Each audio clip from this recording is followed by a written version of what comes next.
nanti mungkin kita bisa buka. Bukan ekonomi, tapi isu yang juga luar biasa penting, Pak. Aktivis kontras, Pak, bernama Andri Yunus, disiram air keras, mengalami luka serius. Luka bakar hampir 20%. Kornea matanya sebelah kanan juga rusak. Kapolri sudah mengatakan mendapatkan instruksi langsung dari Pak Presiden untuk mengusut kasus ini.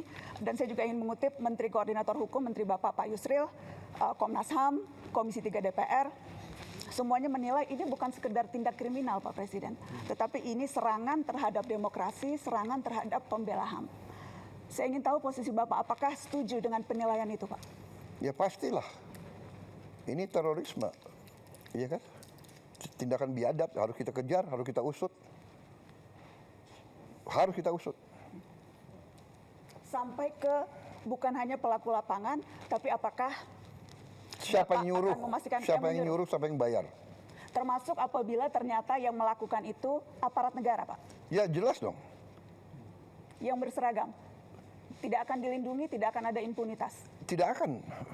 Bapak menjamin itu, Pak? Saya menjamin. Tapi sebaliknya, kalau ini provokator yang bukan dari pemerintah, bukan dari aparat, jelas kita harus usut kok. Ya. Pola yang terjadi selama ini, kasus-kasus teror itu berulang dan tidak pernah terungkap sampai yang memberikan perintah, sebatas di pelaku lapangan. Spesifik Pak, saya mau menyebutkan, ini yang terjadi selama setahun terakhir Pak. Ada yang tadi Bapak sebutkan wartawan Tempo, Francisca Christy Rosana, ada Tio Ardianto, ada Ramon Doni Adam, ada Firindian Aurelio, ada Sheryl Anavita, ada Iqbal Damanik, ada Zainal Arifin Mohtar. Latar belakang mereka Pak Presiden semuanya beragam, tetapi kesamaannya adalah semuanya kritis menyampaikan pandangan di muka publik. Apakah Bapak bisa memahami ada kekhawatiran yang muncul bahwa ruang aman untuk bersuara menjadi semakin menyempit, Pak? Anda merasakan? Apakah dibandingkan dengan banyak negara, apa kita batasi nggak? Ada yang merasakan, coba lihat, kita batasi nggak? TikTok, fake news, hoax, kebohongan yang disiarkan tiap hari. Coba Anda lihat, coba bandingkan sama negara lain. Karena yang terjadi adalah dampaknya yang kita lihat Pak, mereka yang bersuara kritis. Iya, tapi kadang-kadang ada orang, Mbak Nana, kita ini bukan anak kecil, kita sudah hidup lama.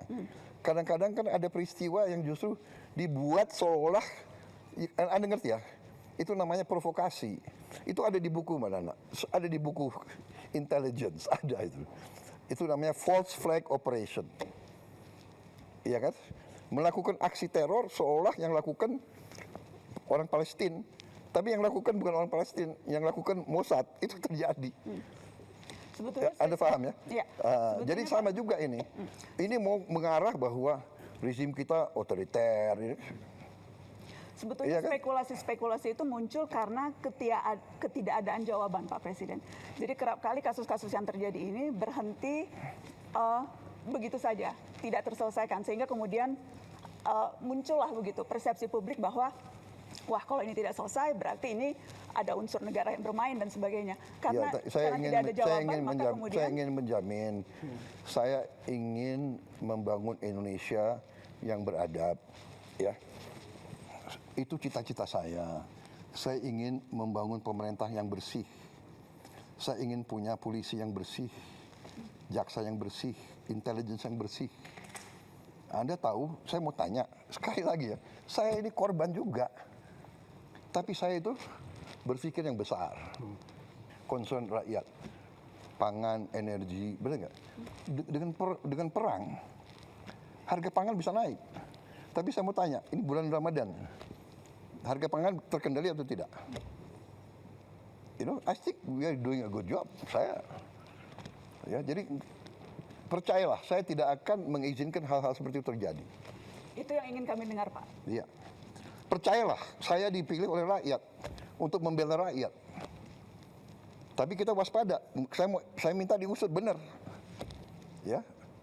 Diusut sampai aktornya. Iya, sampai aktornya.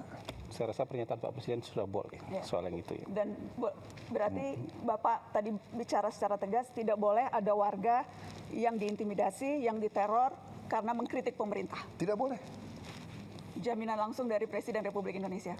Kalau wewenang ada, itu saya lakukan. Ya.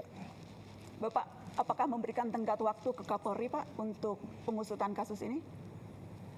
Ya, saya ini orang realistis dan saya orang yang adil. Dari segi kapasitas, kita biarkanlah mereka bekerja. Ya. Tapi tidak hanya Polri, banyak lembaga lain juga harus bekerja. Ya. Lembaga lain penegak hukum juga yang di luar penegak kepolisian. hukum, ya kan? Apakah Bapak terbuka dengan ide membentuk tim independen untuk membackup ini, Pak? Kita bisa pertimbangkan. Kita bisa pertimbangkan. Asal independen ya. Independen. Ya, jangan semua LSM yang sudah a priori benci sama pemerintah yang dapat uang dari luar negeri, ya kan? Ya kan? Saya rasa Kalau jawaban- Anda mau bicara apa adanya, saya juga bicara apa adanya, gitu. Iya kan? Tapi yang jelas malam ini kami sudah mendengarkan langsung statement dari Presiden. Presiden sangat bold. Begini, Tegas soal saya hal itu ingin karena- menegakkan hukum. Saya ingin menegakkan hukum. Bagaimana kita tegakkan hukum kalau kita biarkan seperti ini? Kalau itu dari aparat. Dan saya ingin kasih tahu bahwa memang aparat kita ya banyak kekurangannya. Kita menemukan deep state, kita menemukan ada dirjen-dirjen yang berani ngelawan menteri. Akhirnya kita pecat kan, banyak sekali dirjen-dirjen. Ada dirjen-dirjen yang merasa untouchable. Ada lembaga-lembaga yang merasa nggak boleh diaudit. Ini pekerjaan tidak ringan.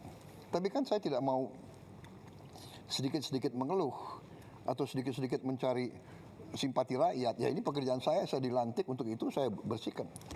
BUMN saya sedang bersihkan. BUMN selama ini salah satu kebobolan kita paling besar. Jadi dari Mbak Nani, memang ini masalah Indonesia gitu loh. Di mana-mana, ya kan? Jadi tapi percayalah bahwa tidak ada niat dari pemerintah, apalagi yang saya pimpin, untuk lakukan seperti itu. Come on, apa sih? Benar nggak? Rakyat kita nggak bodoh. Saya mau ingatkan ya, sampai hari ini rakyat yang di bawah itu dukung saya. Persis yang disampaikan tadi Pak Dede. Iya kan, kalau memang rakyat tidak suka sama saya, bisa turun ke jalan rame-rame. Tapi mereka tahu, kalau rusuh, semua negara yang rugi. Mau ganti saya, tunggu dong, 2029. Jadi negara yang beradab ya. Sabar ya. Iya, sabar. Tapi yang saya lihat, ya Mbak Nana harus objektif juga, ya. Sebagai seorang tokoh, bahwa destabilisasi, disinformasi itu bagian dari bernegara. Jadi ada negara-negara tertentu yang punya keahlian di situ, regime change, color revolution, come on. Masa Anda nggak pernah baca, nggak pernah lihat, ya kan? Asia Tengah. Apakah Bapak membaca kritikan-kritikan yang dilontarkan baik oleh pengamat yang Bapak sebut tidak patriotik seperti tadi pertanyaan Mbak Eno, atau dari orang-orang yang memang selama ini kritis terhadap pemerintah, itu semuanya bermuara pada keinginan untuk regime change, Pak Presiden? Tidak semuanya, saya tidak pernah katakan semuanya. Sebagian Tapi besar. ada, oh jelas ada. Ya kan, jadi begini. Bagaimana Bapak membedakan itu, Pak? Mana yang menurut Bapak memang ini sudah keluar jalurnya, sudah saya ingat begini. istilah Bapak makar waktu dulu bulan Agustus ada demo, dan mana yang memang ya ini sesuatu yang, Ya kan, yang wajar. Jelas waktu Agustus ya jelas makar, dia mau bakar gedung DPR, Kantor gubernur. kantor gubernur. Institusi pemerintahan mau dibakar, dia semakar, bikin kerusuhan, bawa bom molotov, ya kan? Tidak ada LSM yang ribut soal bom molotov. banyak yang Ada yang protes nggak? menyampaikan, banyak Pak yang Jujur lah. protes, banyak yang Nggak, protes, come on, sudahlah. banyak yang protes. Jujur, buka rekam jejaknya, rekam Mungkin digitalnya. Tetapi untuk dalam- ya. tahun satunya kita cukupkan dulu ya. Enggak, biar aja. Biar aja, ayo silakan. Oh iya, iya. Kata silakan. Bapak Presiden Ya, biar siap, biar ya. Oh hidup, biar iya, hidup. nggak apa-apa. Ini kesempatan Dalam- bagi saya jawab. Ini Boleh nggak? menarik. Betul Pak. Oh iya. Terima kasih kesempatan. Ada yang ribut nggak soal bom molotov? Banyak Pak yang Aduh, Banyak come yang on, ribut. nggak objektif. Banyak yang Nggak ada. Bapak, dan- Ada yang ribut nggak gedung DPR mau dibakar? banyak Pak, pemberitaan come media on. juga banyak soal itu. Nggak ada itu. Pemberitaan waktu media banyak soal itu, sedikit. banyak yang mengecam. Iya, saya hormati itu, silakan. Tapi begitu bakar-bakar itu kriminal. Ya.